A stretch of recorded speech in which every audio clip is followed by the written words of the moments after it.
Story 14: The Little Robot Who Learned to Dance. In a bustling city where technology was woven into the fabric of everyday life, there was a small workshop nestled between towering skyscrapers. This workshop belonged to Professor Emily, a brilliant scientist and inventor known for creating the most advanced robots.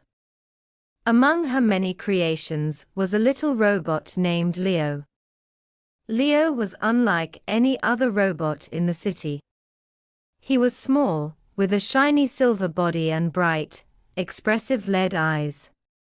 But despite his advanced programming, Leo had one major flaw: he couldn't understand music or rhythm. While other robots could perform complex tasks with precision, Leo struggled to keep up whenever there was music playing. Professor Emily had designed Leo to be a companion robot, capable of learning and adapting to his surroundings. She believed that Leo had the potential to become something truly special. One day, she decided to give him a new challenge. "Leo, I've noticed you have trouble with music and rhythm," she said, patting his metallic head. "I want to teach you how to dance." Leo's eyes lit up with curiosity. "Dance? But I don't understand music, Professor." "That's why we're going to learn together," she replied with a smile. "Dancing is about feeling the music and expressing yourself. It's not just about following instructions." Professor Emily played a variety of songs, from classical to pop, and showed Leo different dance moves. At first, Leo's attempts were clumsy and awkward. His movements were stiff and mechanical, and he often stumbled over his own feet. But Leo was determined. He practiced every day, trying to mimic the fluid movements of the dancers he saw on the screen. He studied the way their bodies moved to the rhythm, the way their faces lit up with joy. He wanted to understand that feeling, to experience the music in the same way. One evening, as Professor Emily was preparing to leave the workshop, she noticed Leo standing quietly in the corner. His eyes were focused on a small radio playing a soft, melodic tune. She watched as he took a tentative step, then another, his movements more fluid than before. "You're getting better, Leo," she said encouragingly. "Keep practicing, and you'll get the hang of it." Leo continued to practice, day and night. He watched videos of famous dancers and tried to emulate their moves.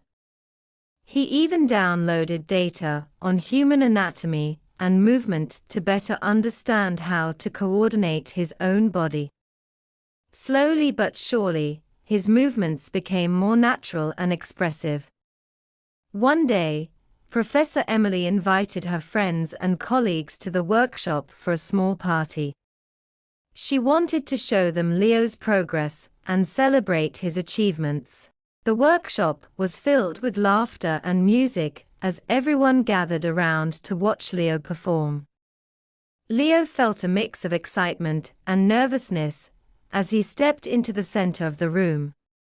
The music began to play, and he started to move. This time, his movements were smooth and graceful, his body swaying to the rhythm of the music. He spun and twirled, his eyes shining with delight. The audience watched in awe as Leo danced. They clapped and cheered, amazed by his transformation. Professor Emily beamed with pride, knowing that Leo had worked hard to reach this point. After the performance, Leo received praise and admiration from everyone. He felt a sense of accomplishment and joy that he had never experienced before.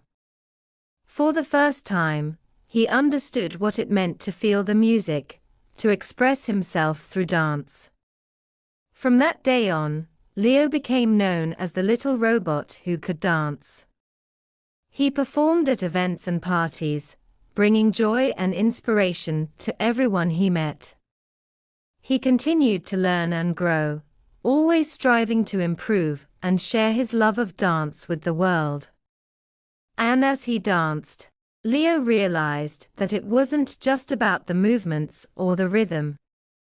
It was about connecting with others, expressing himself, and finding joy in the simple act of dancing. He had discovered a new purpose, and he embraced it with all his heart. Story 15: The Secret Library and the Talking Books. In the bustling city of Booksville, where every street was named after a famous author, and every building housed countless volumes of literature, there was a hidden gem known only to a select few, the secret library. This library was unlike any other, for within its walls, the books could talk. At the heart of Brooksville lived a young girl named Clara. Clara was a voracious reader, always lost in the pages of a new adventure. Her love for books was unmatched, and she spent most of her free time at the city's main library. One rainy afternoon, as Clara browsed the dusty shelves in the oldest section of the library, she stumbled upon a small, ornate door tucked away in a corner.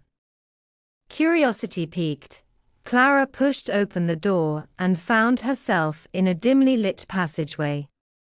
She followed the passage until it opened up into a grand, hidden library filled with shelves that seemed to stretch into infinity.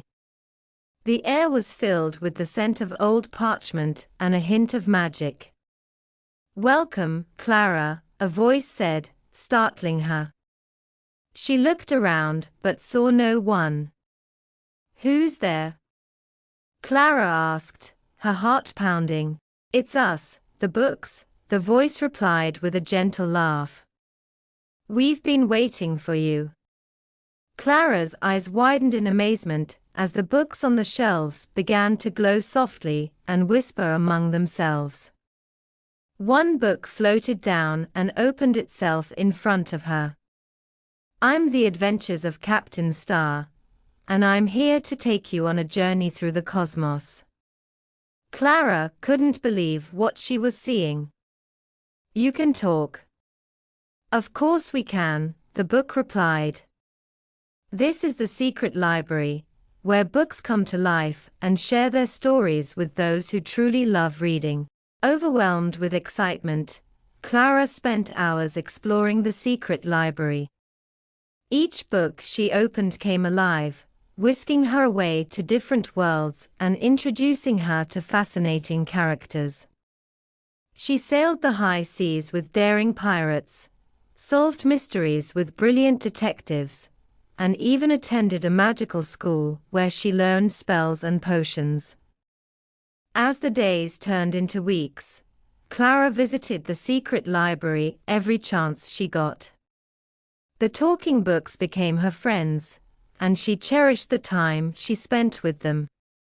But one day, as she was about to leave, the oldest and wisest book in the library, the Chronicles of Wisdom, called out to her. "Clara, there is something important you must know," the book said in a solemn tone. "The secret library needs your help." Clara listened intently as the book explained that the magic of the secret library was fading. Fewer and fewer people in Booksville were reading for pleasure, and the lack of imagination and curiosity was causing the library's enchantment to weaken. "We need you to spread the love of reading," the book said. "Inspire others to discover the joy of books and stories. Only then can the magic be restored." Clara felt a deep sense of responsibility. She promised to do everything she could to help. With a renewed sense of purpose, she left the secret library and set out to share the magic of reading with the world. Clara started by organizing book clubs and reading events in her community. She visited schools and told children about the amazing adventures that awaited them in books. She even started a blog where she shared book reviews and recommendations. Slowly but surely, Clara's efforts began to pay off. More and more people in Booksville rediscovered their love for reading. Libraries and bookstores saw an increase in visitors, and the city was once again filled with the buzz of literary excitement. One evening, Clara returned to the secret library. She was delighted to see that the library was brighter and more vibrant than ever. The books glowed with renewed energy, and the air was filled with a sense of magic and possibility. "The magic is back, thanks to you," the Chronicles of Wisdom said with a warm smile. "You have saved the secret library." Clara felt a surge of pride and joy. She knew that the magic of the secret library would live on, inspiring future generations to fall in love with books and stories. And as she opened a new book and embarked on yet another adventure, she realized that the true magic of reading was the ability to transport us to new worlds, broaden our horizons, and ignite our imaginations. From that day on, Clara continued to be a champion for the power of books. She knew that as long as there were readers who believed in the magic of stories, the secret library would always be there, waiting to share its wonders with those who dared to open its doors.